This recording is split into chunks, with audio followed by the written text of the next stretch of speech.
My name is Abbey Albani and I have a fighter's heart. When I hear fighter's heart, I think that means to keep going no matter what the circumstance is, just to not give up. Before 2015, I was performing in magic shows. I was also a sword swallower, fire performer. I walked on glass, ladders and machetes. I was performing in casino shows, touring around with different sideshows.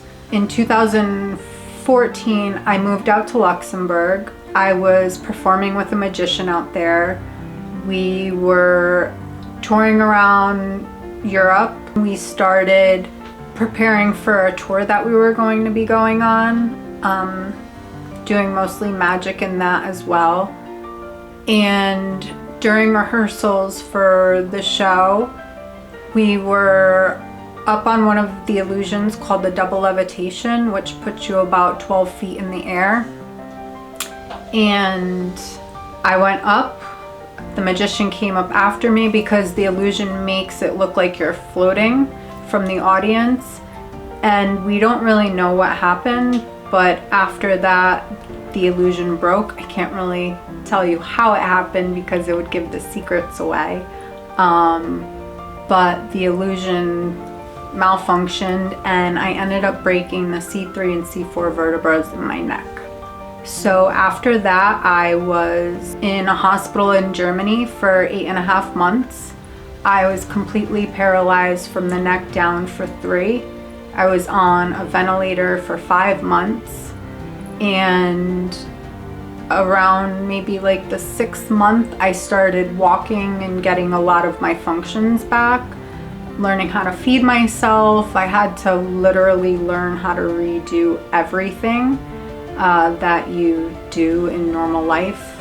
There's still a lot of stuff that I cannot do for myself, or that I just need a lot of assistance for.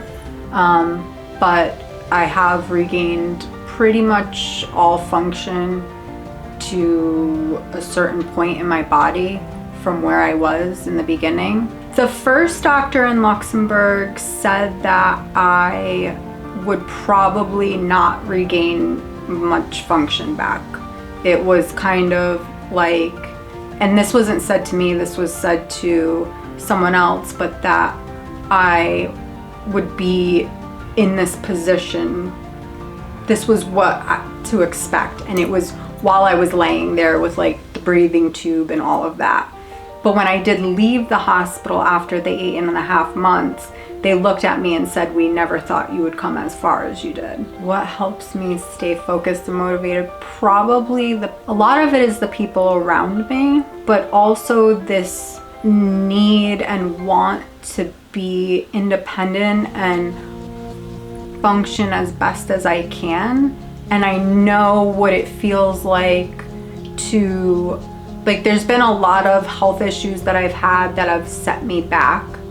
And I know how bad it can be if I get to a place where I can't do my physical therapy and be as active as I possibly can. And I don't want to fall backwards because it makes things so much harder. So I think it's like a combination of a lot of that. Plus, I feel like if I don't keep going, like, why did I fight so hard in the beginning? I have to just keep fighting because it's just, I don't know, it's like this thing inside of me that just forces me to keep going. The support has been more than I probably could have ever imagined being in a situation like this, especially from the beginning. I didn't realize how many people could be affected by something tragic happening to me. I guess you really don't realize how many people around you really care until you kind of need them. It's just been, I can't thank people enough for what they've done for me and how they've been there for me emotionally, and it's really actually been a beautiful thing. Even people I don't know have been so supportive through all of this and all of my health issues that it actually blows my mind. I don't have like that hurry up and go anymore. Like I function at one speed and that is it.